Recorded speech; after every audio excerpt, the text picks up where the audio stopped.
The whole Homestrong thing really is simply about saying thank you.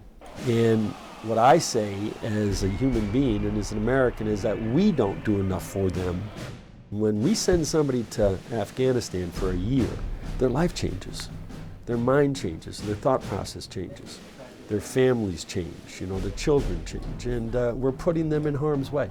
I can't see how you can take somebody from a family, send them to Iraq and Afghanistan, and not take care of their family and make sure their family has the basic essential necessities and take away their worry and angst. I do believe they deserve more.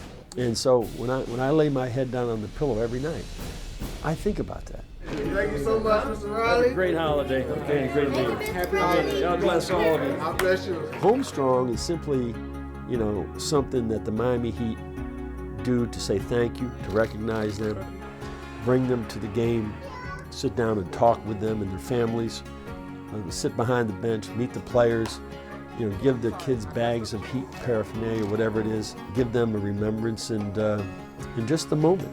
Big smiles, here we go. 1, 2, 3. I feel good about it, we feel good about it, we sit down and have dinner with them and talk about it, and they tell us the story. They'll tell you about hand-to-hand combat. They'll tell you about firefights, close range.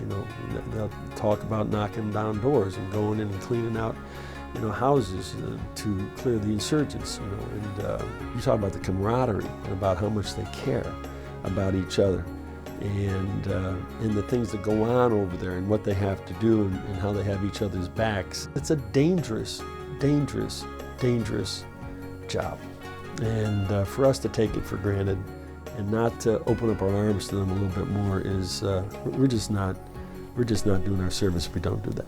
And now direct your attention to center court as we'd like to pay tribute to our courageous men and women in uniform. I think they understand night in and night out, that they feel very fortunate, that they're not over there and that they are being able to do what they do for a living and without, that kind of fear or angst to do it. So, this great story about Tim James, one of our former Heat players. I coached him, and this is something he wanted to do.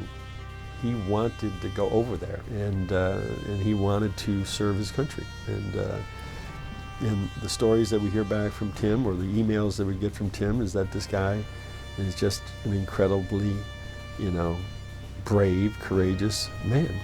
It just makes you so proud to be an American, and that's what I am.